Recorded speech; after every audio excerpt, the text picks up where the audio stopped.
What's up, ladies and gentlemen, and welcome to a new episode of Mini Customs. Today we're talking about the 212 Predator Hemi motor that came in on the Manco Big Cat. Today we got all kinds of new parts come in from Go Power Sports, the Mikuni carburetor 22. We also got a new camshaft. We got all kinds of new parts for this, but this isn't just going to be a simple build. This is going to be a complete redo makeover. The motor that came in on it is from Harbor Freight. You can buy them roughly from like $150 to $200. And we're going to be redoing this one, possibly pushing around 20-ish horsepower when it's done. It's going to be relieved of the governor. And we got all kinds of extra parts coming in. And let's just get started on that. Before we actually get started, let me fill you in. I know that the last episode was about the front end. And I know y'all are sitting there waiting to see the front end done. The front end needs a custom spacer that needs to be put in and welded in or whatever I figure out. My father is actually a machinist. I want to thank him, Richard Dwyer, for taking it on. Basically, I took all the measurements of everything and sent it to him. And him being a machinist, he's going to be making the spacer that'll actually make that front end fit. So because we don't have that, and I already had an order in with Go Power Sports, we have tons of parts that we're going to be upgrading along with the paint and everything that we're going to be doing to the motor. So we're actually going to start doing that, and hopefully by the time that's done, my dad will have already sent us that part, or we'll move on to something else until he's able to get that dialed in. So let's get started.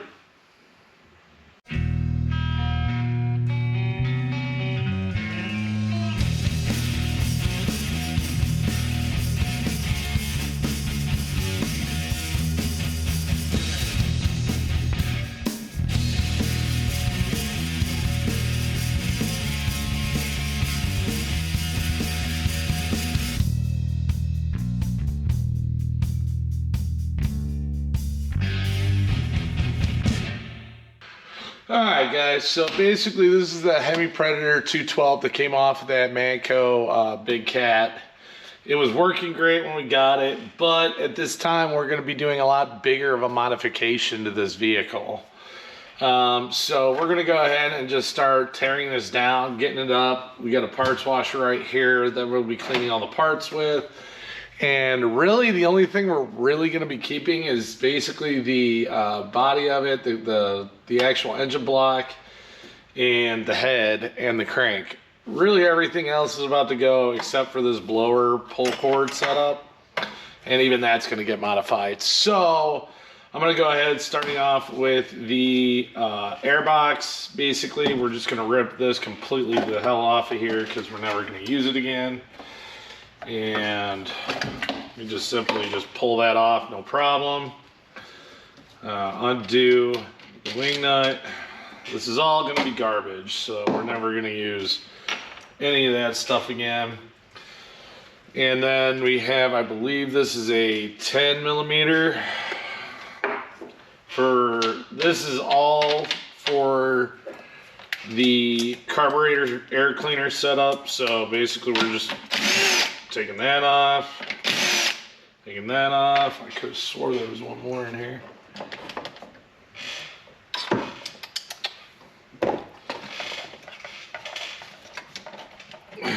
There's that. There's your air box. That all goes bye-bye. Don't need that no more. This is, of course, your choke and all that. We are not keeping any of it. None of it's going to stay. We're going to rip all that out. But then we're just, right now, since we already got that off of there, we're going to go ahead, and I believe these are 12 mils. I believe, I might be wrong. No, I know exactly what these are. Those are 13s.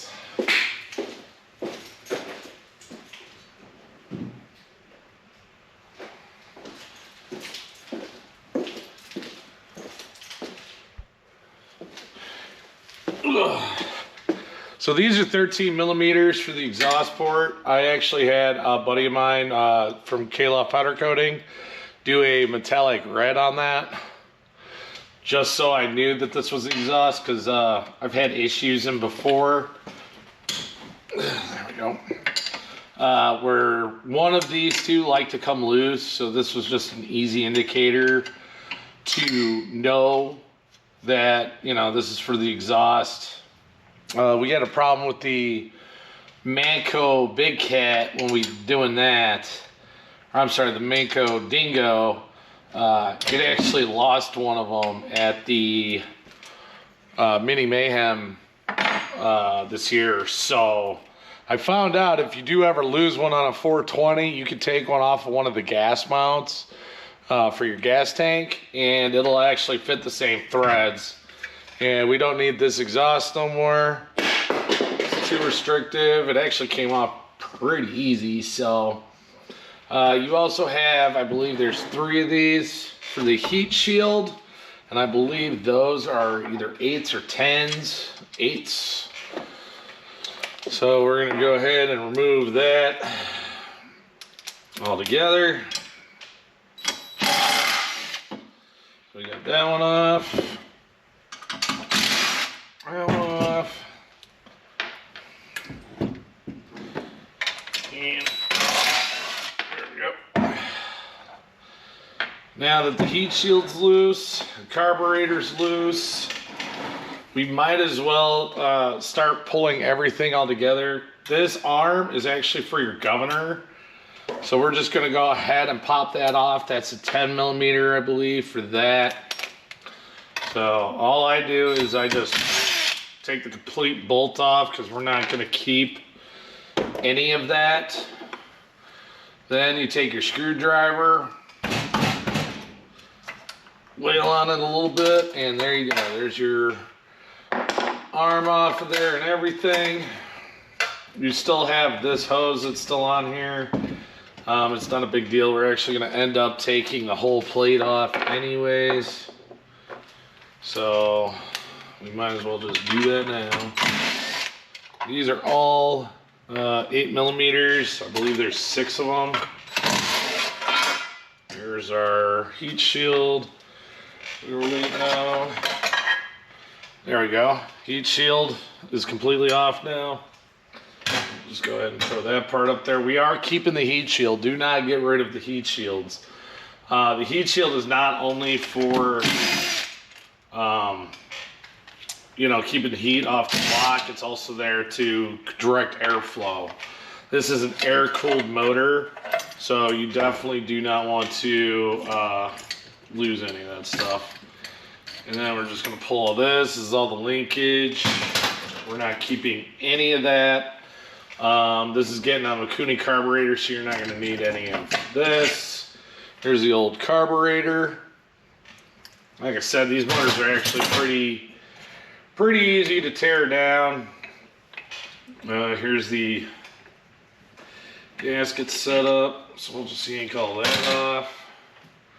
Like I said, we're going to be yanking these off. There's a new intake that we're going to be doing with that, so we're not going to need that. But we're still going to take it all apart.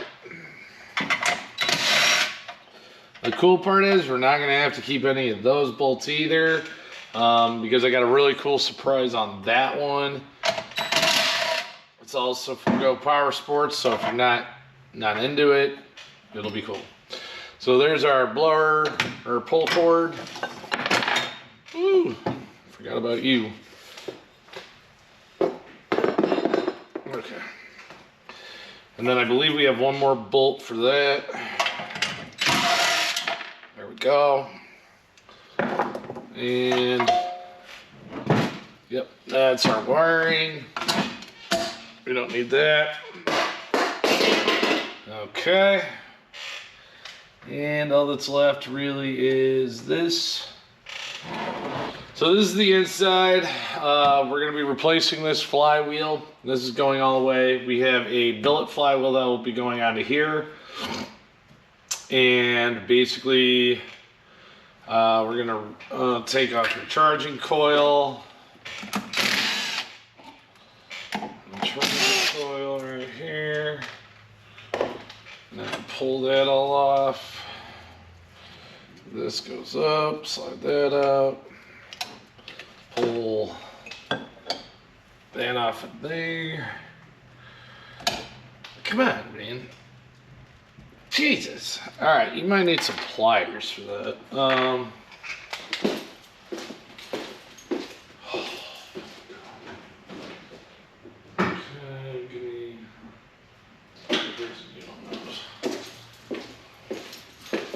Sometimes the electrical connections like to be really tight, so you might need a pair of nail nose to kind of separate those.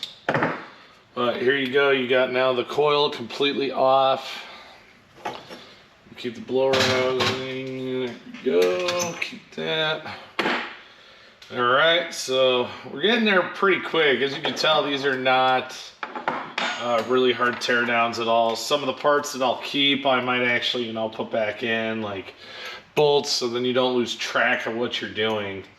That's me personally. You don't have to do this, but I do like to try to keep things really organized, especially when doing a complete teardown like this. So basically the next thing we're going to be working on is, I don't think the oil was emptied out of this, so let me get to that and then I will be right back. All right, so as I got it all set up now, we have to drain the oil to start getting the side cover off. This is actually going to be coming off and staying off. This is actually going to be a piece of garbage because we have an ARC billet side cover that will be going on here. If you remember on the teardown video, this is actually where you would put your clutch, or whether you had a drivetrain like a torque converter. So basically we'll be creating a custom backing plate for this because I have something special also for that. But while we're waiting on that, might as well get this, wow, actually relatively new oil out of here. I'm actually kind of shocked on how clean this is. Now mind you, I got this bike down in Cincinnati, Ohio. I bought it for about 800 something bucks. The motor worked and everything. I took it for one pass and it actually did really good. So I'm thinking it doesn't have a lot of time on this motor. It looks like it's just basically been sitting. So we're gonna do a upgrade to it and get her, see how much power we can actually get out of her. So that is one good thing. So even though it's new oil, we're still going to change the oil, put new stuff into it, and I will be showing you exactly all that stuff as this build goes on. Like I said, we're waiting on some parts for putting the front end back together correctly. So as this is draining, I will see you on more of the teardown here in just a minute. Now that all the oil is out of here, I went ahead and I already started taking apart the flywheel because we're not going to be reusing this at all. So I went ahead and I already took this off. This is the nut that holds it on. This is a 19mm nut. You're going to basically keep this on and then take a pry bar, which I had already put away, but we'll use it as a screwdriver, and you're basically going to pry here and smack the end, not super hard, you're not going crazy on it, just enough to get this to shake and pop this off. So now it's all nice and loose, which is what we wanted. So now we could go ahead and take the 19mm bolt off. We're going to put that in the cup and pull off the flywheel. This will no longer be being used. This doesn't have a charging system like the 420, so we're not going to have to worry about any of that. So that's all garbage. We finally got everything off on this side. As for the governor, just a heads up later on in this video, this actually goes to that gear. So when we rip out the block, we're actually going to be removing this arm, which is the old governor arm.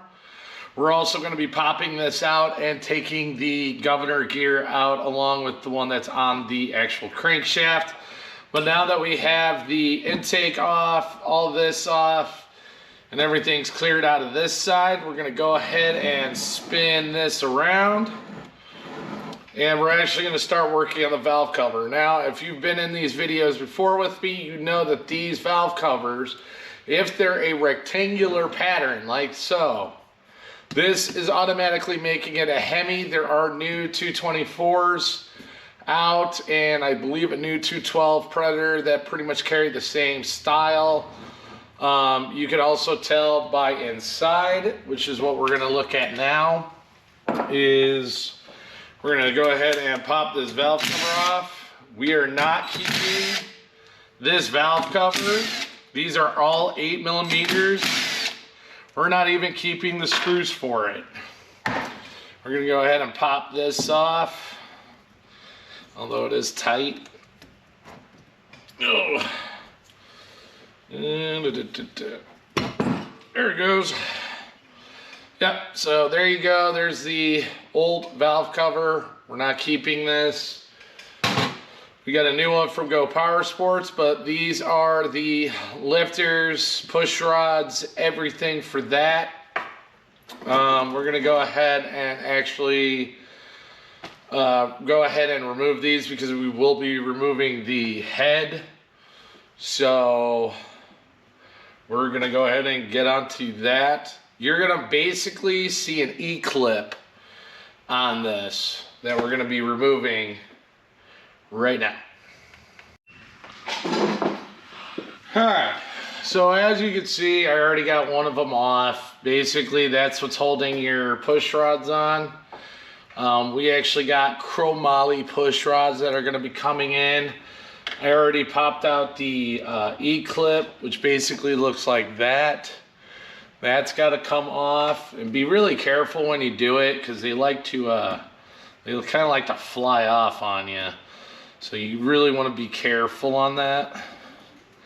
And basically, you should be able to let go of this. There we go. And the whole reason I did it this way is so the good thing about the Hemi Predator is so we're not going to have to do a readjustment on tension when we're done. It should just pretty much go right back in, even though we are putting 18-pound valve springs in. It should not alter that tension that's in there, which is really important because you definitely want to keep the valve lash you got factory for this particular setup. And then if you look down in here, you got 1, 2, 3, and 4 head bolts that we'll be taking off. And this whole piece is actually going to come off with the valves and everything still in place. So that is where we're going with this. But basically the E-spring is basically like that. And you just gotta take a flathead screwdriver, and I do this just to keep everything together. But basically you're just gonna try to push this on without cutting your hand to pieces. And there it goes.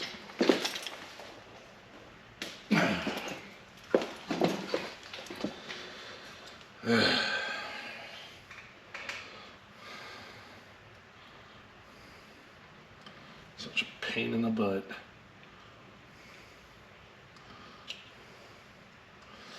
Actually,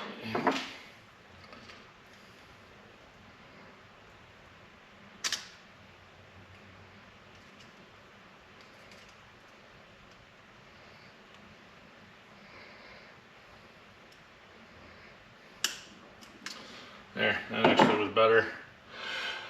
All right, so I finally got it on there. Yes, I cut my finger. But basically, this one goes on this side, this one goes on this side, and yes, we will be marking these to keep track of the exhaust and intake side. The easiest way to tell is obviously the exhaust was on this side, so this obviously is going to stay exhaust. This side's where we had the carburetor and everything, so this is your intake valve.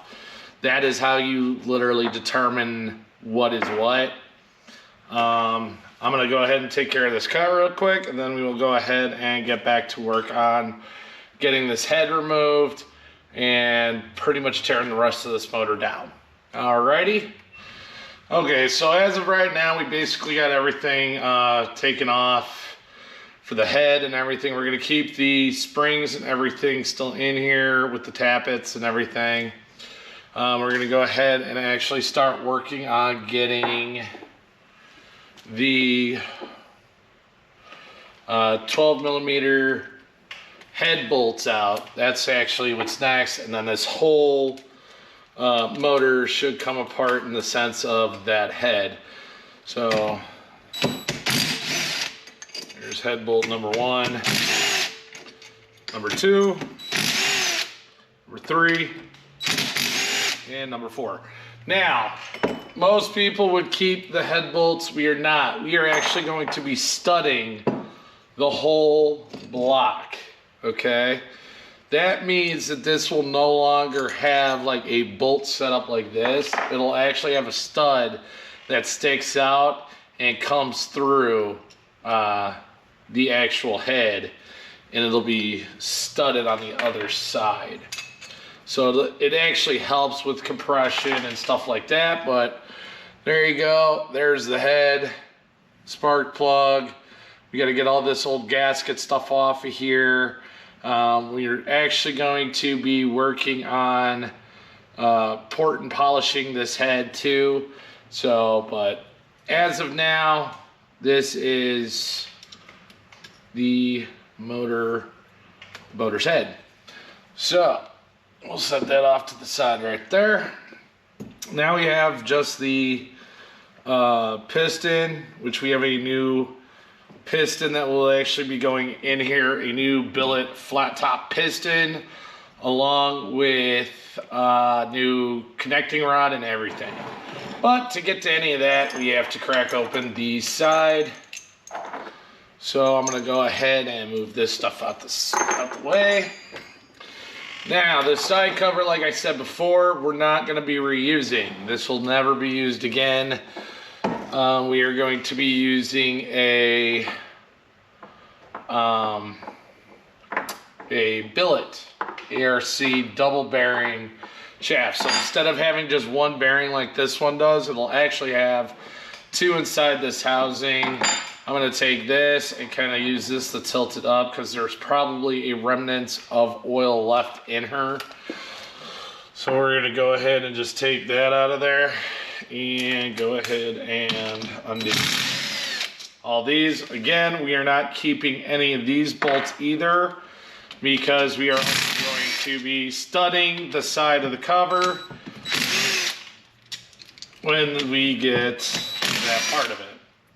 So we don't need any of these. I actually think I found this cover. So that's all of those. Oh, come on, baby. Come on, baby. There we go. So there we go. Yeah, and it tore the gasket all to hell. But that's okay. Because like I said, we're not keeping this cover anyways. But there's the original cover, original camshaft, crankshaft. All of this stuff is getting removed, and this motor actually comes with a oil sensor for it. We're removing all of that. There will be none of that in here. So this side cover is garbage. We're not using it. I could go ahead now and actually remove the current camshaft. This is the regular Predator camshaft. We will not be reusing this. We have a performance camshaft that'll be going in. So this is no longer going to be used.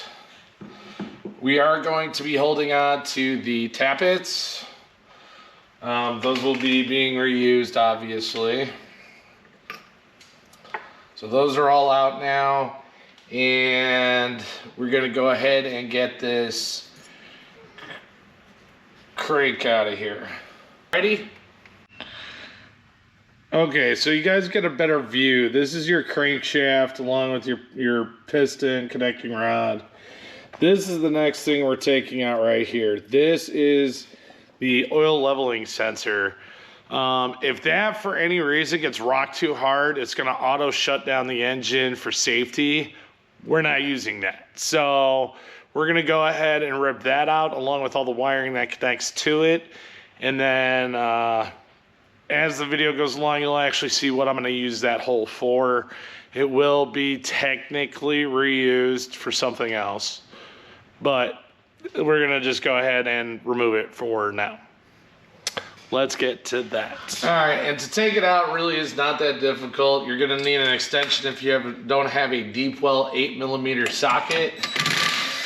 And basically you're just going to undo that one. You're going to have oil in here, so you might want to, you know, put on some gloves if you're fragile to that kind of stuff. I personally have been dealing with it my entire life, so I don't really use gloves all that much. I like to be able to feel what I'm working on. So basically, this is that sensor, and we no longer need it. So that's gonna just go sit over here in this rag so we don't get oil all over the place. So now that that's out of there, the next step is taking out the piston itself, which I believe is also a 12mm, I believe. So I'm gonna go ahead, grab a 12mm wrench, and we will start working on that. That will take out this, that, and basically clear up the block. So I'll see you then. So the two bolts that are holding on your bottom bearing, or the bottom of your piston, are two 10mm bolts. We again will not be reusing these. We have ones from ARC with the new billet connecting rod. Those are for racing engines, which is basically what we're recreating here. So we're gonna go ahead and just remove these. I'm still gonna keep it because it does look good, so I might keep it around just for, you know, looks. But other than that, it's a little bit of a pain to get to, but that will free up the piston completely. Ugh. It's an awkward angle. I will not lie there. It is an awkward angle. Basically, we're popping these out. Come on. There we go. All right, got that out. There's the bottom part of our piston. We're gonna go ahead and slide that up and push the rest of the piston out, and there you go. We got the piston, the connecting rod, and everything out. We will not be reusing any of these parts, none of them. So now this guy should come out, and there's our crankshaft completely out, leaving us with nothing but the arm that we're gonna rip out now. For the governor, we're no longer gonna have that either. That's gonna be garbage. I've ripped them out of everything so far. There's your arms for that. Make sure you do grab the washer out. That cannot stay in there. And now all we have left is the governor itself. Now, I have fought with people on this one, and since we've done a complete tear down on this, I'm actually just gonna end up popping this completely out. There is no need for it to be there. So we're gonna take a tap and hit it from the other side on that part that I showed you earlier, and that's gonna pop out this entire gear, making it really easy for us to mess with that in any way. So let me get a tap and get it out, and I will show you what I'm talking about. So the next step, now that we're down to bare block, I have the crank set off to the side along with the heads and everything, is now we're gonna use parts cleaner and get this entire thing cleaned up back to factory clean so that we can start prepping it for paint, which will be in the next video. This is the end of this video. I hope you guys enjoyed it. This is the 212 teardown, part 1. There will be a lot of add-ons and stuff going on. I hope to see you guys again. Make sure to hit that like, subscribe, hit the bell notification, and I will see you all in the next one after this sucker's clean. Peace.